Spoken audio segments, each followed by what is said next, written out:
Triple double banger, guys. What's going on? Another video. We're going to go over game of the year, talk about some hyped things, look at how the market's doing, why you might not be able to keep up with it, and all of the goodies. So first off, game of the year within Web3. How many of these games have you played? And be honest, we have Parallel, Big Time, Dead Drop, Wildcard, and NFL Rivals.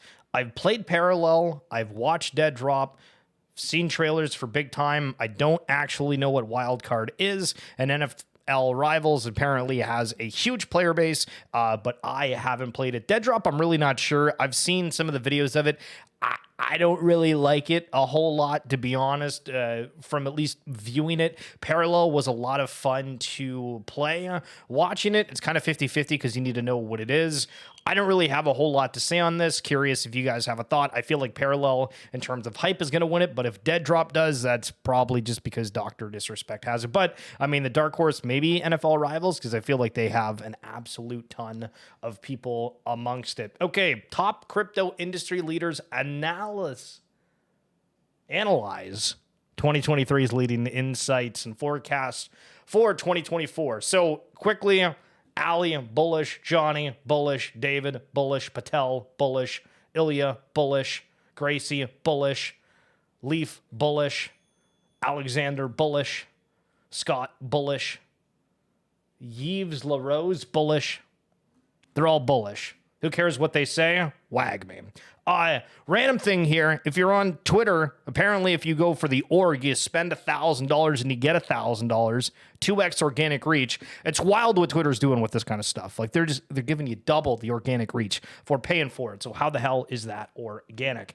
Interesting point from Sneaky Ninja Pants here. At the current ETH price of $2,279, the average full-time American wage is 0.077 ETH a day, 0.54 ETH a week, 2.17 ETH a month, or 26.07 ETH a year. Some of us out here make more in one coin trade than most people make in a week, month, or at a full-time job. And yeah, that's totally true. I've seen people do that. And it's interesting because one of the videos that I did the other day said NFTs were soaring, we're back. It hit the YouTube algorithm a little bit. If you go check it out, listen, we're up to like 500 views on it. Not bad. Let's go, boys. So, I mean, I don't know. It's awkward because when those kind of things start getting out there, you have the comments of people saying NFTs are dumb. This is horrible. People aren't going to spend $25 on a video game. Why are they going to buy an NFT? It doesn't matter what these people think. It happens anyway. So ignore a lot of the stuff out there that's negative. I've never talked to anybody in person that is super against crypto or NFTs. It's only this like keyboard warrior behind the scenes, rah, rah, rah, rah. So completely ignore it. Maybe it's a jealousy thing. I don't know, but this is absolutely crazy when you put it into perspective that 26 ETH is the average American wage. So if for whatever reason in crypto or NFTs here you get up there, remember this right here. Okay, is Hypetopia a dream? These things were sitting at like 2-3 ETH yesterday. There was a Mongolian sweep of like 200 ETH. Apparently, a lot of these are going to get a Topia airdrop. They're going to get 23 million tokens for the Hypetopia chain. This is interesting because if you go back 1 year ago, I actually interviewed one of the founders for NFT Worlds, which this Hytopia was from, and they said, we don't have to worry about Minecraft, because essentially they made like a Minecraft on chain, but it was like connected to Minecraft in a way. They said, we don't need to worry about Microsoft, yada, yada, yada. And then they got slammed down, but they were able to completely rebuild. And I mean, at one point these were going for like 10 ETH plus. So good to see that they were able to pivot, but still kind of crazy that they had kind of their entire thing taken from under them in a way, and they were able to still come back and succeed. This has gotten a whole heap and point of views, opinions, yada, yada. If you've muted the word portal On X, put your hands up, baby. Okay, so they announced that Portal has an advisory board, and newly added to that is Jamie King, the co-founder of Rockstar Games. So immediately everybody went crazy with this and was like, oh my God. And then all of a sudden people started doing their research and checking things out. So King left Rockstar Games in 2006 following a disagreement over the future direction of the Grand Theft Auto series and several other Rockstar titles. He was featured as a character in the 2015 BBC docudrama The Game Changers, in which he was played Joe Dempies. So again, this is interesting. He's now with Solus Life Sciences Inc., VP of Marketing, at least in 2021. And thanks, Jonah, for coming up with this, or not coming up with it, but finding that, because I thought it was interesting. Because, I mean, this got 4 million views. How many engagements? People are freaking out. And this goes back to the point that I just said a second ago about, oh my God, the people that hate NFTs. Well, what happens when the founder of your game that you loved is now doing stuff in Web3? Do you suddenly hate them as well? It's just a matter of time. And this stuff is going to blow over easy as...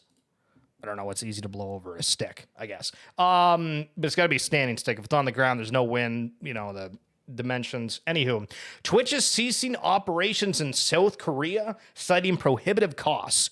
That's kind of Web3 related in a way, because we are seeing a huge uptick within the Asian markets for play to earn games, Web3 gaming overall, and the fact that it's not going to be hosted on Twitch whatsoever. We saw Kick come out and make an announcement saying, hey, if there's any Korean streamers, feel free to come to our platform. Apparently there's another one that's more based for the Korean audience, where Twitch is, I guess, like more NA, if that makes sense. So that'll be very interesting to see. I also haven't really seen anything get brought up for Web3 streaming. I know we had why am I forgetting the name for it? They were partnered with T1 and a whole bunch of other esports things. A lot of people made it their PFPs. Oh, why do I forget the name of it? I'll try to come up with it, but if you know it, drop me in the comments. And they said that they were going to build like a Web3 streaming service, and I've not seen anything that's gone on with that. So we will we will see if there's something within the Web3 space that comes around and joins the party, but for the time being, that is not the case. Now, if you wanted to talk about being bullish, just switch Bitcoin into other currencies. 60,000 in Australia. I'm pretty sure it's about that in Canadian dollars as well. And in Thailand, it's 1.5 million Thailand dollars. I don't know what this is. And I want to highlight that we are still seeing big Grail sales. Personally, I'm kind of at a point where, like, yo, if I'm getting anything, I'm probably just keeping it down low to the floor, if you know what I'm saying. But people are still going for these different Grails. I mean, this Suzuki sold for 40 ETH. Bored Ape collection as a whole is sitting at 30. And when we look at what is going on here, we also have to say, okay, there is an opportunity that has never happened with some of these bigger things, because, think of music videos and whatnot. People flaunting cars, they're flaunting money, they're flaunting collectibles, this, that, and the other thing. This is like the only realm where you can like legitimately own a one of one that is vastly recognized, right? So you can go out, you can get a piece of jewelry, maybe from somebody custom made, and show, hey, this is cool, yada, yada.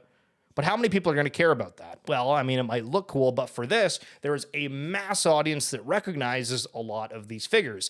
If these IPs are successful, if there's anything that goes on. I mean, somebody commented on the video the other day regarding about how like pudgy penguins are super expensive and like, what do you get? And I was like, okay, like I haven't really followed them overtly.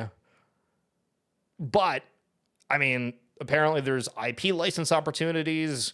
People think that the brand's going to be really successful. And it is similar to, if you think of the original Magic the Gathering launch, if you bought those packs, the cards from there earlier, same with Pokemon, look for any kind of collectible, different video games. I mean, hell, even the early Grand Theft Autos, they might not be going for tons right now, but over time, as they appreciate, as the brand gets bigger and bigger, there's more fans there, you can kind of see how this starts to snowball a little bit more. But in this case, most of the time, there's only 10,000 NFTs, where for let's say that Grand Theft Auto game, that first one, there's probably millions upon millions of copies. And so it's the, the good old supply and demand side of things.